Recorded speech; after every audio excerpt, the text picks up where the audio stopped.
Hello everyone, welcome back to this new video. तो Tenneco clean air का allotment out हो चुका है। वैसे इसमें रिटेल में तो काफी इजी अलॉटमेंट रहा है, बहुत लोगों को ये आईपीओ अलॉट हुआ है।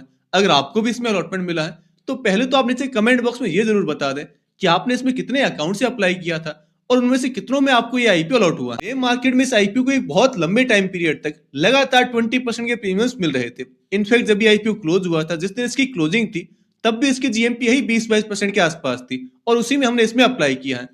लेकिन क्लोजिंग के बाद से इसकी डिमांड लगातार बढ़ रही है। अभी इस आईपीओ ग्रे मार्केट में 120 रुपीज पर शेयर का प्रीमियम मिल रहा है, जो कि परसेंटेज टर्म में होता है 30% का प्रीमियम। यानी अभी टेनेको क्लीन एयर की जीएमपी है एग्जैक्ट 30%, जो कि कल शाम तक 32% भी थी। खैर, अगर हम ये एज्यूम कर लें कि भाई अभी इसकी जो जीएमपी है 30%, उसी पर इस कंपनी की लिस्टिंग होने वाली है, तो अगर आपको इसमें एक लॉट अलॉट हुआ है, यानी कि आपको रिटेल कैटेगरी में अलॉटमेंट मिला है, तो जो लिस्टिंग है इसमें आपको मिल सकते हैं वो होंगे 4 से 4,500 रुपए के अराउंड। अब हालांकि ये तो हमने सिर्फ एस्टिमेट किया है अभी की इसकी जो जीएमपी है उसके बेस पर, बाकी एग्जैक्ट लिस्टिंग किस प्राइस पर होनी है ये तो हमें क्या लिस्टिंग वाले दिन ही पता चलेगा।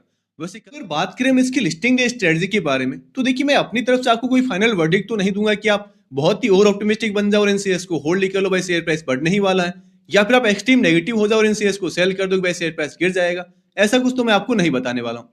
पर देखिए ये ना कि ये आईपीओ मुझे भी अलॉट हुआ है और अभी हमारे सामने जो सिचुएशन है, जो सिनेरियो हमारे सामने है, उसके अकॉर्डिंग हम एक क्या सेंसिबल डिसीजन अपने लिए बना सकते हैं। बाकी देखिए आईपीओ के मामले में यह ना कि लिस्टिंग के बाद शेयर प्राइस कैसा परफॉर्म करेगा ये किसी को नहीं पता होता। अगर मैं आपको कुछ बता भी दूं कि भाई ये होने वाला है, तो वो प्योर तुक्के मारने वाली बात होगी। अब देखिए आईपीओ में कभी ये होगा कि आपने शेयर होल्ड कर लिए और उसके बाद शेयर प्राइस नीचे आ गया तो भी रिग्रेट होना है, और आपने शेयर सेल कर दिए और आप देखोगे शेयर प्राइस बढ़ गया तो भी रिग्रेट होना है। तो आपको है ना कि रिग्रेट तो दोनों तरफ रहेगा, लेकिन अपना एक डिसीजन आपको पहले बना लेना है, अपनी एक स्ट्रेटजी आपको फिक्स कर लेनी कि भाई मुझे शेयर होल्ड करने हैं या फिर लिस्टिंग बुक करने हैं। वो आपने किया, उसके बाद मार्केट उस स्टॉक के साथ क्या करता है, स्टॉक प्राइस क्या परफॉर्म करता है, इससे हमें कोई मतलब नहीं। भाई हमने पहले जो डिसाइड किया था हम अपने शेयर सेल करेंगे, होल्ड करेंगे, प्रॉफिट बुक करेंगे, जो भी है वो हमने कर लिया। उसके बाद शेयर प्राइस चाहे कहीं भी जाए, भाई हमारा काम तो हो गया। अब अगर मैं आपको टेनेको क्लीन एयर के बारे में बताऊं, तो देखिए इस आईपीओ मेरा पर्पस तो हमेशा से लिस्टिंग गेन्स का ही था।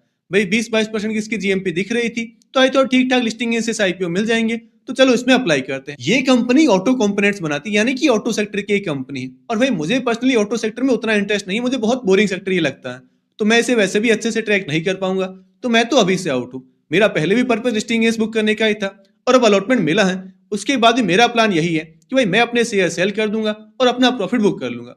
अब भले इसकी जीएमपी तो अभी 30% है, लेकिन मैं ये एक्सपेक्ट कर रहा हूँ कि अगर 20% की भी लिस्टिंग मुझे इस आईपीओ मिल गए, तो मैं तो भाई सेलिंग अपॉर्चुनिटी के बारे में ही देखूंगा, क्योंकि मैंने स्टार्ट में यही एक्सपेक्ट किया था। अब इससे आगे जो भी मिलता है वो मेरे लिए बोनस है। बाकी आप अगर इस कंपनी को होल्ड करने का प्लान करते हैं, तो देखिए उसके भी वैसे सपोर्टिव पॉइंट्स काफी है। भाई ये एक डेट फ्री कंपनी है, इसमें प्रॉफिट की ग्रोथ काफी अच्छी है, प्रॉफिट अमाउंट अच्छा है, इसका जो वैल्यूशन है वो काफी रीजनेबल है, काफी कंफर्टेबल वैल्यूशन है, बस 20-22 का इसका पी रेशियो है, और साथ ही इसके रिटर्न रेशियो भी बढ़िया है इस कंपनी के। तो ये सारे वो पॉइंट्स है जो कि आपके इसके लॉन्ग टर्म के डिसीजन को भी फेवर कर सकते हैं। लेकिन अगेन बात वही है कि भाई मेरा इसमें लिस्टिंग बुक करने का प्लान है। अगर आपको इस कंपनी में ग्रोथ नजर आती है, आपको पर्सनली ऑटो सेक्टर बहुत पसंद है, तो नो डाउट आप इस कंपनी को होल्ड कर सकते हैं। हालांकि उसके लिए भी ये जरूरी है कि कंपनी अभी थोड़ी टॉप लाइन में ग्रोथ दिखाना स्टार्ट करे।